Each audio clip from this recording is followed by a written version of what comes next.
Hello guys, आज का ये वीडियो डाइजेस्टिव सिस्टम का पार्ट 2 वीडियो है और आज के इस लेक्चर में हम स्टमक के बारे में बात करेंगे।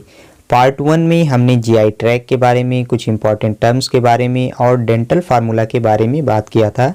इस लेक्चर में हम स्टमक के बारे में यानी आमाशय के बारे में बात करेंगे। तो जब हम स्टमक के बारे में बात करते हैं तो सबसे पहला जो क्वेश्चन हमारे जहन में आता है कि स्टमक का शेप कैसा होता है।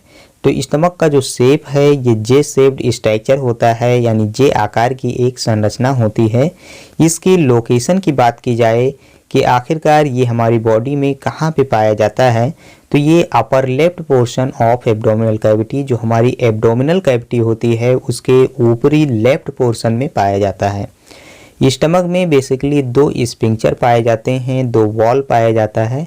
एक को बोलते हैं गैस्ट्रोवैसोफेजियल स्फिंक्टर और दूसरे को बोलते हैं पाइलोरिक स्फिंक्टर। जो गैस्ट्रोवैसोफेजियल स्फिंक्टर होता है ये वैसोफेगस की ओपनिंग जो स्टमक रीजन में होती है उसी ओपनिंग में पाया जाता है।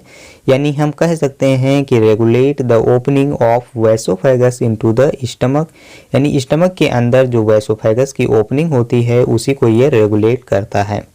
अब हम बात करते हैं पाइलोरिक स्फिंक्टर के बारे में। तो पाइलोरिक स्फिंक्टर जो होता है ये स्टमक की ओपनिंग ड्यूडेनम रीजन में जहाँ पे होती है उसी ओपनिंग पर ये पाया जाता है। यानी हम कह सकते हैं कि guarded the opening of the stomach into the duodenum. अब हम बात करते हैं स्टमक के पार्ट्स के बारे में।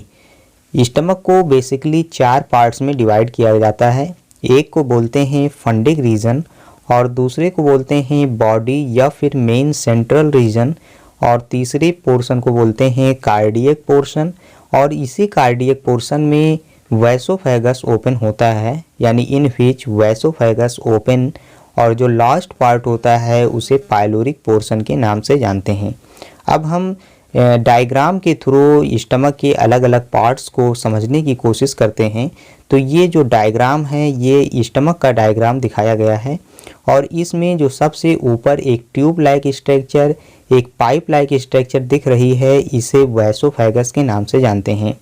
और ये वैसोफेगस जो स्टमक में जिस पॉइंट पे जाकर के मिलता है, यानी ये वैसोफेगस की जो ओपनिंग है स्टमक के अंदर, उसी ओपनिंग पर एक रेड कलर का वॉल दिख रहा है, इसे गैस्ट्रोवैसोफेजियल स्फिंक्टर के नाम से जानते हैं। और स्टमक का जो सबसे ऊपरी पोर्शन है उसे फंडिक रीजन के नाम से जानते हैं और जिस पोर्शन में वैसोफेगस ओपन होता है उस पोर्शन को कार्डियक पोर्शन के नाम से जानते हैं।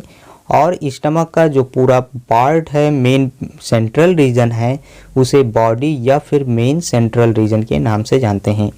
और स्टमक का जो लास्ट पार्ट है उसे पाइलोरिक पोर्शन के नाम से जानते हैं। और ये पाइलोरिक पोर्शन ड्यूडेनम रीजन में जाकर के खुल जाता है और इसी ओपनिंग पर एक जो वॉल रेड कलर का दिख रहा है उसे पाइलोरिक स्फिंक्टर के नाम से जानते हैं। फिर ये आगे सी शेप्ड का ड्यूडेनम दिख रहा है। अब हम बात करते हैं स्मॉल इंटेस्टाइन के बारे में। तो स्मॉल इंटेस्टाइन के बेसिकली 3 पार्ट्स होते हैं। एक होता है ड्यूडेनम, जेजुनम और इलियम। जो ड्यूडेनम होता है ये सी शेप्ड स्ट्रक्चर होता है, यानी सी आकार की एक संरचना होती है।